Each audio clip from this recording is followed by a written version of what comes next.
menghancurkan hati saya yang waktu dia membakar Alkitab itu. Saya membongkar perselingkuhannya. Waktu umur 13 tahun itu dengan handphone yang saya pegang, saya ngirim SMS ke papa saya. Papa, tinggalkan kami. Oh, kenapa? Karena saya nggak mau mental saya dirusak dengan papa. Seandainya nih Bapak datang lagi ke Ibu minta maaf, itu bagaimana Bu? Mas Priyo adalah orang yang bertanya ke 5 juta orang.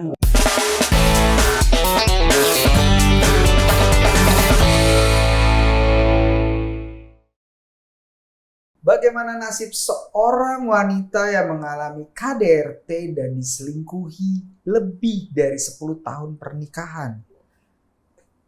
Langsung saja di Cahaya Bagi Negeri, inilah kisah Ibu Weisa. Bagaimana Ibu mengetahui awal suami mengalami diselingkuhi oleh suami? Saya tuh nggak pernah ngecek handphone, biarin ada di depan ini, saya diem aja ngeliatin. Bener pas kan kalau ada notifikasi kan suka nyala gitu kan lampunya tiba-tiba. Pas nyala, oh iya saya baca, oh iya bener nih. Ada dulu kan belum WhatsApp ya, pokoknya begitulah ada begitu terus keluar gitu. Oh iya dia kontak sama cewek nih. Nah, waktu pertama kali Ibu lihat tahu suami selingkuh, perasaan Ibu tuh gimana pertama-tama? Tahu ya saya sedih cuma waktu itu gini, saya konsentrasinya juga nggak full ke dia terus gitu karena kan anak masih kecil, jadi saya harus urus anak antar sekolah segala macam, urus kerja juga, jadi saya memang sedih. Cuma yang menghancurkan hati saya yang waktu dia membakar Alkitab itu. Jadi waktu itu suami itu bakar Alkitab karena kecewa sama Tuhan lantaran? Ya lantaran mungkin kalau menurut saya ya, saya membongkar perselingkuhannya kalau menurut saya. Karena pekerjaan baik-baik kok. Kita baik-baik nggak kekurangan suatu apa gitu kalau secara ekonomi ya gitu. Cuma kayaknya itu gitu. Tapi Ibu nggak marah ya? Maksudnya waktu... Oh enggak. Saya tuh orangnya apa ya?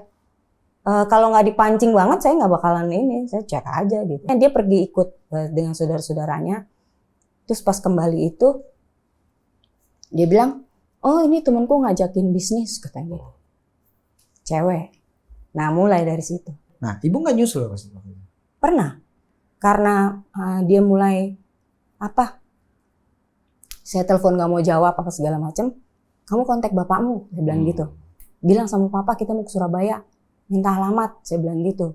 Kita tuh ke Surabayanya, naik mobil sepupu saya. Sampai di Surabaya itu jalan, nyari alamat di situ kan. Namanya saya bukan orang Surabaya kan, puter-puter nggak ketemu. Udah kecapean anak saya. Capek mah udah nangis nggak ketemu. Ditelepon, saya telepon pakai nomor saya, dia nggak mau jawab.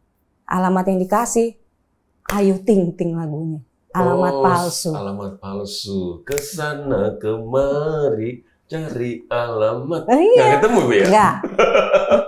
Iya bener. Aduh. Terus habis itu lagu bener kejadian ya Bu ya? Kejadian, itu dia. Alamat palsu. Bener. Alamat palsu. Udah gelap dong mau maghrib, nggak ketemu juga. Nah nangis lah kita kan bawa pusing banget pinggir jalan nangis. Udah nangis. Papa mana papa? Kebayang nggak sih? Aduh hancur hati saya udah. Kalau itu kayak anak usia berapa Bu? Anak saya kelas 6 kelas udah kelas 6 udah gede. Nah, pusing, hancur. Iya hancur. Anak perempuan dong, bapaknya kan cinta pertamanya. Hah? Gimana coba? Aduh. Saya nahan tangis aja udah rasanya udah hatinya udah. Bener-bener saya bawa cari hotel. Mandilah, air hangat apa segala saya ini mandiin dia mandi sendiri kan, dia main-main sendiri udah senang-senang hati ya, udah masuk tempat enak gitu, adem segala macam. Udah terus handphone saya nyalain, bukan nyalain, saya WhatsAppin, waktu itu belum ada SMS ya, masih SMS. Saya bilang saya di hotel ini nomor ini, kalau mau datang bawain makan buat anaknya, saya bilang gitu. Belum makan malam kan, biar makan malam dong. Nah terus bener. Saya pikir nggak datang tuh cengar-cengir. Nah, terus ketemu anaknya, terus anaknya dipeluk, terus biarin aja saya main-main dulu sama anaknya, saya nggak tanya nggak apa. Terus ngobrol-ngobrol apa segala macam, makan. Udah dong, anaknya udah kenyang, lapar kan. Nah, terus tidurlah anaknya. Barulah saya ajak ngobrol. Dia bilang gitu, lo gila ya Mas, gue bilang. Lo pikir apaan kita nggak datang ke sini? Oh enggak, aku pikir bohongan. Ya mau bohongan mau enggak kan alamatnya mestinya kasihnya yang bener, biar nggak nyari-nyari kayak gitu, saya bilang gitu. Terus langsung saya giniin, lo tinggal sama perempuan lo, saya bilang gitu aja. Langsung tuh saya gituin aja. Ah enggak, aku di kos-kosan sendiri kok. Enggak. Ya udah gini, aku nggak mungkin lama di Surabaya. Kita mau pulang besok. Laptopku mana? Kembaliin, bawa. Aku mau bawa, tak gituin aja. Terus oh iya nanti aku bawa besok. Ya udah, anterin kita ke stasiun bus ya, tak gituin aja.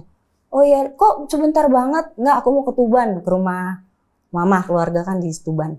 Terus oh ya udah, dikasihin. Bener-bener dianterin ke stasiun, ke terminal Bungurasi Surabaya, bablas kita. Saya udah langsung pikir bener ini tinggal sama orang lain. Saya udah tahu, udah feelingnya udah makin dapat dari gesturnya dia, dari apa segala macam. Saya udah tahu lah, istri kan feeling kan, selingkuhin, dipukul abis, apa segala macam. Bisa gila saya bilang gitu aja. Saya nggak kuat, saya bilang gitu aja. Tapi memang saya tahu saya salah. Saya salah secara firman Tuhan, saya salah. Gitu. Kami menikah gereja kok, gitu kan. Tapi ya sudah, kamu mau nikah lagi? Dia langsung gituin saya. Hah? Kenapa punya pikiran kayak gitu? Saya gituin kan. Enggak, saya nggak kuat sama kamu. Pasti kamu langsung itu, playing victim. Tuh paling jago dia kayak gitu-gitu. Terus habis itu, kamu ada ini lagi gini. Pernah saya kayak gitu? Kan yang selama ini begitu kan kamu, saya bilang gitu. Itu saya bikin surat. Apa itu? Ya itu karena dia kan lagi ngurus bisnis yang mau sama temennya itu. Ya saya bilang bahwa saya tidak mau lagi ada hubungan. Saya bilang gitu. Termasuk hutang piutang dengan pihak manapun, bank dan lain-lain, lembaga keuangan, saya bilang gitu. Tapi karena udah punya anak, saya bilang mohon pihak pertama bertanggung jawab terhadap anaknya. Ku sebutin namanya. Suami marah, setuju atau gimana responnya? Tantangan aja. Saya waktu itu saya udah bilang sama dia, ini saya nggak mau loh kayak gini. Saya bilang gitu. Saya maunya ada keluarga yang menyaksikan atau keluargamu deh. Keluargamu kan banyak yang pengacara lah apa segala macam. Oh nggak mau. Yaudah kita ke gereja. Saya bilang gitu. Kita menyelesaikan ini disaksikan gembala. Saya bilang gitu yang mengerti firman Tuhan. Nggak mau. Dia tuh tahu bahwa dia akan istilahnya dijustifikasi gitu loh. Dia tuh tahu karena kan dia udah belajar firman, belajar Alkitab gitu. Kalau seandainya suami pada waktu itu dia bilang saya tidak mau tanda tangan dan saya mau berbalikan, apa yang Ibu lakukan kira-kira? Oh dia sudah. Jadi dia setelah tanda tangan itu kan dia pergi lagi tuh ke Surabaya. Seingat saya beberapa minggu kemudian dia kembali.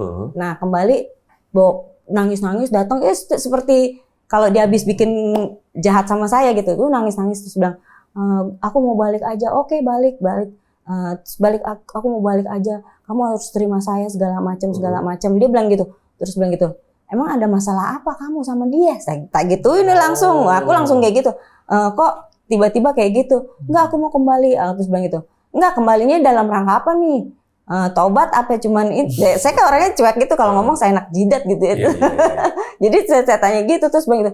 Enggak, terus bilang itu. Ya udah saya diemin terus akhirnya dia kalau nggak salah kembali 2 hari ya. Terus pada hari yang ketiga tuh hari yang ketiga. Ya, Bu. Begitu hari yang ketiga nanya lagi, mastiin bener-bener. Pas begitu dia nanyain diterima nggak saya kembali lagi gitu. Terus saya bilang enggak lah. Saya sudah takut kalau harus hidup sama kamu. Saya gituin kan. Nah, apa yang terjadi? Barang satu rumah dihancurin. Semua dihancurin? Wah, piring apa segala macam. Karena dia merasa sudah ditolak? Yes. Tapi Ibu tahu dia udah menikah? Dia sedang merencanakan pernikahan kayaknya. Cuma dia dipaksakan kayaknya sama cewek itu. Nah, dia nggak mau. Dia masih ingat anak dan istrinya. Jadi dia nggak mau menyetujui apa yang minta. Ini yang saya feeling nih, feeling sebagai istri nih. Nah, terus habis itu, jadi dia mau kembali lagi sama istrinya apa segala macam. Nah, dia mau minta perlindungan sama saya, tapi saya nolak juga. Dan itu yang mungkin dia tidak menyangka, gitu. Akhirnya dia pergi. Teman-teman mau nanya kali mewakili ya. Nih Bu, kita punya teman-teman nih Bu. Ada yang mau nanya? Seru dengar cerita ibu nih, karena ketika dia datang lagi, dia acak-acak kan Bu. Nah, buat teman-teman mungkin ada yang mau nanya nih. Apakah niat ibu tadi kan bilang bahwa nggak mau berpisah secara resmi ya? Iya. Apakah itu pertimbangannya karena ibu tahu bahwa sebagai seorang Kristen nggak boleh bercerai, atau memang ada pertimbangan lain Bu pada saat itu? Terima kasih Bu. Ya memang pertimbangan saya itu. Secara firman Tuhan itu kan jangan ada yang memisahkan itu kan. Ya, jadi saya diceraikan oleh Ya, manusia. nah, Segala jadi- sesuatu yang dipersatukan Ya, Tuhan tidak boleh diceraikan manusia. Ya, secara legalnya itu ya adalah keputusan dari pengadilan gitu. Jadi keputusannya itu. Padahal yang saya lakukan pun juga saya Menyelamatkan diri. berpisah. Saya berkeputusan, saya bilang ya Tuhan saya nggak kuat. Gini Bu, seandainya nih Bapak datang lagi ke Ibu minta maaf, itu bagaimana Bu? Mas Priyo adalah orang yang bertanya ke 5 juta orang. Rata-rata semua pasti menanyakan hal tersebut. Saya selalu menjawab kalau ada yang nanya kayak gini. Saya bilang saya tidak mau memikirkan dan saya tidak pernah menjawab. Saya hanya membuka tangan saya mencari perkenanan Tuhan. Oke, memori apa yang paling kamu ingat terakhir tentang Papa? Jujur udah nggak ada memori lagi sih. Jadi kamu lebih melihat seorang mama yang berjuang untuk hidup kamu? Sebenarnya saya sebagai anak di umur 6 tahun tuh secara psikologis sudah mengerti ya, karena udah melihat semua itu. Ini ada yang nggak beres di antara kedua orang tua saya. Dan di umur segitu sih saya sudah megang handphone.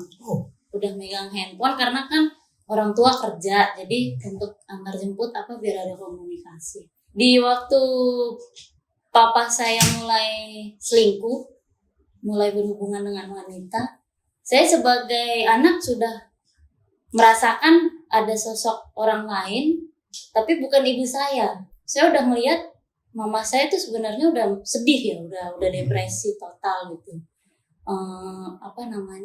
Udah nangis, tapi memang nggak mau terlihat sama anaknya. Tapi kan bagaimanapun suara itu terdengar dan anak itu pasti merasakan hal itu. Dan yang saya lakukan waktu umur 13 tahun itu dengan handphone yang saya pegang, saya ngirim SMS ke papa saya. Apa yang kamu kirim? Papa, tinggalkan kami. Oh, kenapa? Karena saya nggak mau mental saya dirusak dengan papa. Dan saya udah bilang gitu, saya nggak mau kehidupan saya ada orang lain. Kalau kamu lebih memilih orang, saya bilangnya bukan kamu waktu itu, saya ingat banget. Tetap Papa. Enggak, Anda. Bila Anda mau memilih orang lain, tinggalkan saya dan ibu saya. Jadi silahkan pergi. Saya sudah tidak mau lagi berkomunikasi dengan Anda kalau Anda masih mau bersama orang lain. Apa jawabannya? Jawabannya adalah tidak, Papa tetap sayang kamu, katanya dia gitu. Dan saya bilang kalau sayang tidak akan seperti ini. Kalau sayang tidak akan bersama orang lain atau meninggalkan kami, saya bilang begitu. Dan ternyata di umur yang sudah berkepala 2 lebih ini masih sama. Jadi saya melihat yang jahat, yang mencurangi suatu pernikahan, karena saya sudah banyak belajar, yang mencurangi pernikahan dalam studi kasus yang orang tua saya ini bukan mama saya yang salah, bukan mama saya yang curang ibaratnya gitu, tapi papa saya yang mengambil keputusan untuk bersama orang lain. Jadi sebagai wanita kita boleh dong memilih kewarasan kita daripada kita terus bersama laki-laki yang menyakiti kita jadi nggak bisa berkembang. Nama Angel pasti karena penyelamat ya, malaikat ibu lah ya. Nah, menurut kamu laki-laki, apa pandanganmu terhadap laki-laki? Oh, itu yang sangat struggle nih buat saya, yang anak tunggal perempuan disakiti oleh cinta pertamanya, itu sangat luar biasa ya. Tapi kalau buat saya pribadi tadinya nggak memikirkan hal itu waktu di umur SMP SMA gitu ya, karena kan masih mikirnya sekolah, masih mikirnya ntar ibu kuliah kayak gimana. Tapi kamu ada nggak sempat berpikir laki-laki itu kayak papa semua? Atau cuman papa doang? Atau bagaimana? Kalau dari pas zaman kuliah, waktu zaman-zamannya baru mengenal jatuh cinta ya ibaratnya, itu belum ada tuh kepikiran kalau semua laki-laki tuh samalah kayak papa apa lain sebagainya. Karena masih memikirkannya, oh ya berhubungannya cuman buat cari sebatas teman, happy, jadi penyemangat kuliah dan lain sebagainya.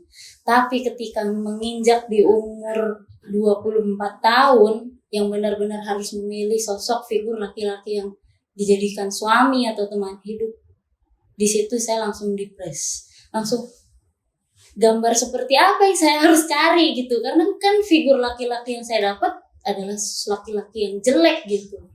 Mulai masuk ke umur yang lebih serius lagi, harus memilih teman hidup. Tuhan mengajarkan saya melalui peristiwa.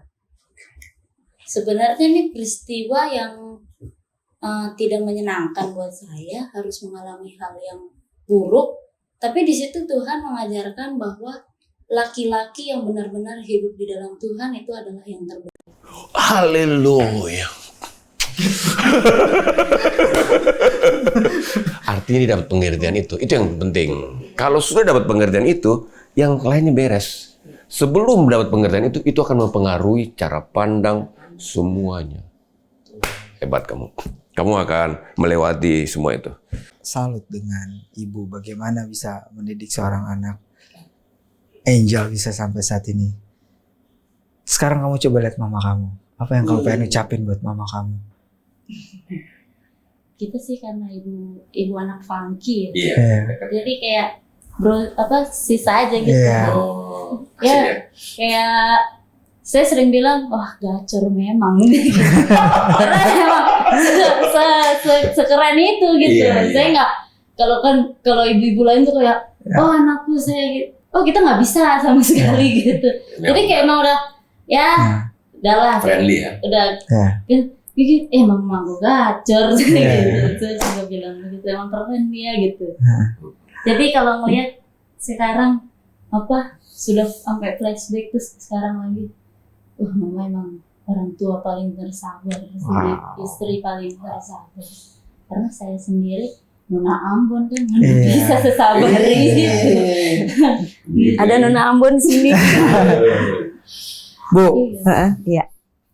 kasih pesan dong nih sama Angel. Secara mungkin dia akan ingat karena ini direkam. Iya.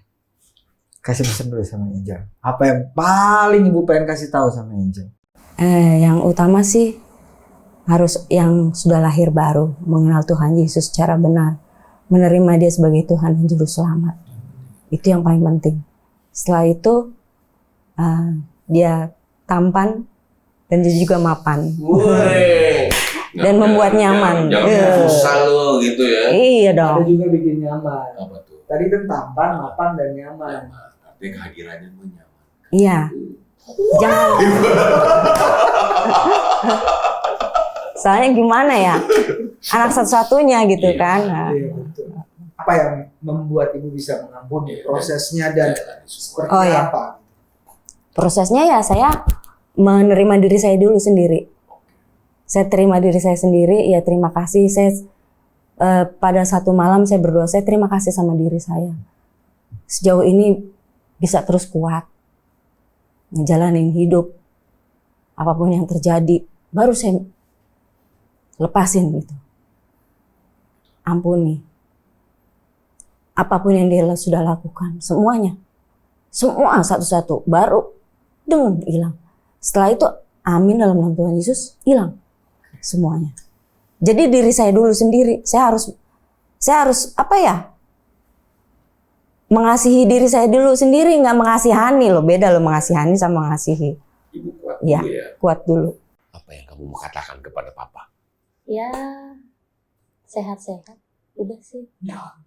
Atau kamu nggak bilang, "Pa, makan yuk." Enggak juga sih. Atau nonton film yuk, Pak. Mumpung filmnya lagi bagus nih. Enggak juga. Kalau ibu kali. Karena jujur minggu ini sebenarnya Papa sudah merencanakan untuk dia ke Jakarta, lagi di Jakarta. Sebenarnya bukan Papa sih yang merencanakan, saya yang mengambil alternatif untuk ngajak ngobrol, kita ketemu yuk gitu. Kita ketemu di daerah Gading, nongkrong lah sama mama juga, saya mikir gitu. Tapi ternyata dia memilih untuk menjadi wali pernikahan dari anak dari perempuan yang sekarang bersama dia, bukan bertemu sama saya. Tapi kamu bisa tetap mengampuni. Saya cuma bilang sama Tuhan, Tuhan, kalau mau dibilang saya terluka, pasti lebih terluka mama saya. Karena mama saya mengambil keputusan untuk bersama dia. Kalau saya terluka, ya memang saya darah dagingnya. Cuman yang diajak berkomitmen itu sebagai wanita itu yang sangat menyakitkan ibu saya. Saya kehilangan sosok figur ayah. It's okay lah Tuhan, no problem buat saya. Toh saya juga gak kehabisan kasih sayang dari Tuhan dan orang-orang terdekat saya. Cuman ya kalau dibilang ada kata-kata untuk ketemu buat ke papa, ya udah lebih baik dia sehat-sehat aja. Pa, sehat-sehat katanya. Sehat-sehat aja. Pelayanan Cahaya Bagi Negeri. Ya. Bagaimana Cahaya Bagi Negeri hadir School of Life ya, School of Life. memberikan pelajaran kepada anak-anak di semua gereja-gereja yang ada di Indonesia ini agar mereka bisa menjadi anak yang bertumbuh dengan baik dan dimuridkan sehingga hidup mereka menjadi lebih baik hari demi hari. Kita saksikan.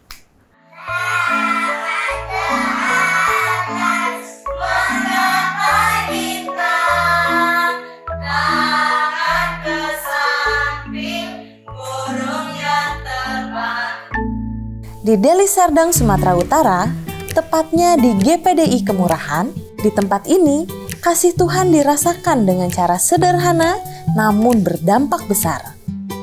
Sejak tahun 2017, GPDI Kemurahan melayani komunitas ini bersama CBN Indonesia melalui Holistic Disciple Making Ecosystem. Kami sangat senang sekali dengan modul-modul yang diberikan, sehingga tahun 2017 kita mulai menjalin kerjasama dan seiring berjalannya waktu terlihat begitu sangat signifikan sekali pertumbuhan pelayanan anak.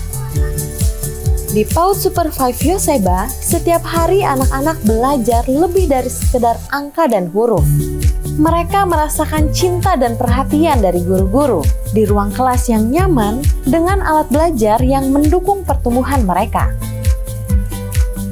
Kurikulum Super 5 kita pakai dan itu memang sangat-sangat mendukung. Anak-anak pun senang ya kan, mereka selama ini kan kalau di rumah mungkin nonton handphone, senang film anak-anak. Ternyata di sekolah pun mereka bisa nikmati itu gitu kan. Yang mereka tahu mungkin selama ini sekolah itu fokus belajar, menulis, berhitung, membaca gitu. Tapi ketika ada video-video dari kurikulum Super 5, mereka semakin tertarik. Jadi itu yang membuat orang tua ini senang dan anak-anak ini pun semangat ke sekolah. Saya sangat berterima kasih sama guru-guru PAUD Yoseba karena memang mereka tidak hanya mengajari untuk belajar ya, akhlaknya juga, cara ucapan, cara bertutur kata, perlakuan sama orang tua, sama teman gitu, sangat saya salut.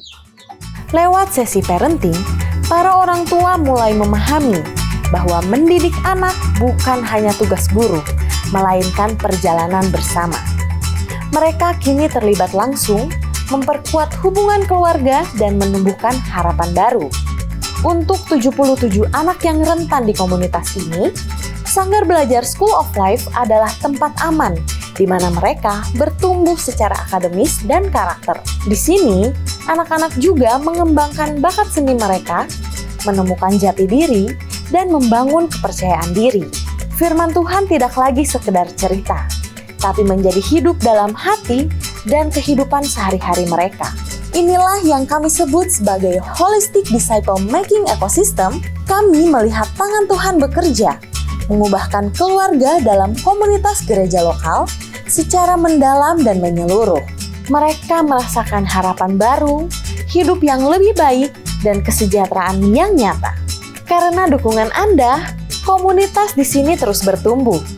Bersama School of Life dan Super 5 memuridkan anak-anak, The Parenting Project memulihkan orang tua. Terima kasih sudah menjadi bagian dari perjalanan ini. Mari terus hadirkan harapan dan kasih yang nyata di tengah komunitas ini. Melalui School of Life ini, sangat belajar ini bagaimana tidak hanya knowledge yang diajarkan, tapi juga karakter. Requestan doa dari teman-teman Di YouTube. di YouTube. Mereka ketika nonton dia request doa. Puji Tuhan ya. Jadi buat yang mau komen bisa juga Bang ya.